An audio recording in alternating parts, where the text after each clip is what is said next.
শীত চলে যাবার আগেই কিন্তু এই রেসিপিটা একবার অন্তত বাড়িতে বানাতেই হবে।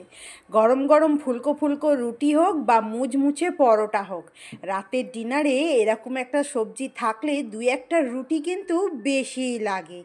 নমস্কার বন্ধুরা, কেমন আছেন আপনারা সবাই? দুষ্টু রাঁধুনিতে সবাইকে নিমন্ত্রণ জানাই।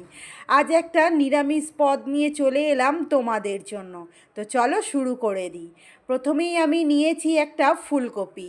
ফুলকপি ছোট হোক বা বড় হোক, যেরকম ইচ্ছে নেওয়া যায়, কিন্তু ফুলগুলো কেটে নেব বেশ এরকম বড় বড় করে। ছোট ছোট করে কাটবো না, বেশ বড় বড় করে কাটবো। ছোট ছোট করে কাটলে এই রেসিপিটা একটু কাদা কাদা হয়ে যাবে, তাই আমি বড় বড় করে ফুলকো ফুলকো করে ফুলগুলো কেটে নিলাম। এরপর 2 চামচ সর্ষেকে আমি খুব ভালো করে ধুয়ে নিলাম, আর দিচ্ছি 2 চামচ পোস্ত। সর্ষে, পোস্ত আর কাঁচা লঙ্কাকে আমি একটা পেস্ট তৈরি করে নেব। যদি ভালো লাগে তাহলে একটা লাইক আর কমেন্ট করতে ভুলো না কিন্তু। ওটা পেস্ট করে রেখে দিলাম। এরপর আমি ফুলকপিগুলোকে ভালো করে ধুয়ে তার মধ্যে নুন আর হলুদ দিয়ে আমি হালকা করে ভাপিয়ে নেব, যাতে ফুলকপির যে কাঁচা গন্ধটা সেটা যেন না থাকে। ভাপানো হয়ে গেছে, এবার আমি এটাকে জল ঝরিয়ে নেব। যদি আপনি ইউটিউব থেকে দেখেন তাহলে সাবস্ক্রাইব করে নেবেন, যাতে সর্বপ্রথম আমি আপনার কাছে পৌঁছাতে পারি। যদি আপনি ফেসবুক থেকে দেখেন তাহলে ফলো করে নেবেন, যাতে সর্বপ্রথম আমি আপনার ভালোবাসা পেতে পারি।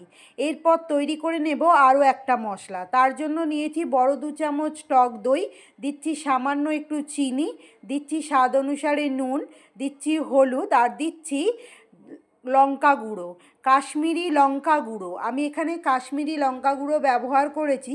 ঝালটা নিজেদের স্বাদ অনুসারে আপনারা চাইলে ঝাল লঙ্কার গুঁড়োও ব্যবহার করতে পারেন।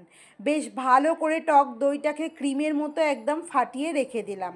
এরপর সর্ষের তেল গরম করে আমি ফুলকপিগুলোকে হালকা করে ভেজে নিচ্ছি।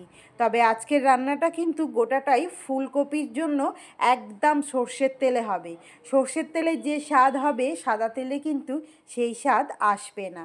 ঠিক হালকা লালচে করে আমি ফুলকপিগুলোকে ভেজে তুলে নিচ্ছি।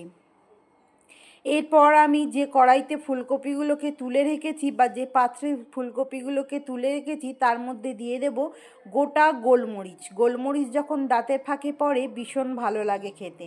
দিয়ে দিচ্ছি টমেটো কুচি, দিচ্ছি কাঁচা লঙ্কা, চিড়ে রাখা কাঁচা লঙ্কা দিলাম টক দইয়ের পেস্ট, দিচ্ছি আমি এবার যে মশলাটা তৈরি করে রেখে দিয়েছিলাম সর্ষে পোস্ত, সেইটা দিয়ে আমি খুব ভালো করে ফুলকপিগুলোকে এপিস ওপিস করে মাখিয়ে নেব।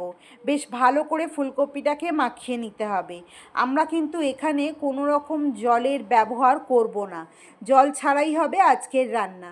যদি একটু বেশি তেল খেতে পছন্দ করেন তাহলে ফুলকপি ভেজে রাখা যে তেলটা আছে সেই তেলটাই ওপর থেকে দিয়ে দিতে পারেন, আর তা নইলে স্কিপ করে যেতে পারেন। আমি ওপর থেকে দিয়ে দিলাম ধনেপাতা কুচি। ধনেপাতার জায়গায় কাসুরি মেথিও কিন্তু ভীষণ ভালো লাগে। যদি ধনেপাতা পছন্দ না হয় তাহলে কাসুরি মেথিও অ্যাড করতে পারেন, সেটাও ভীষণ ভালো হয়।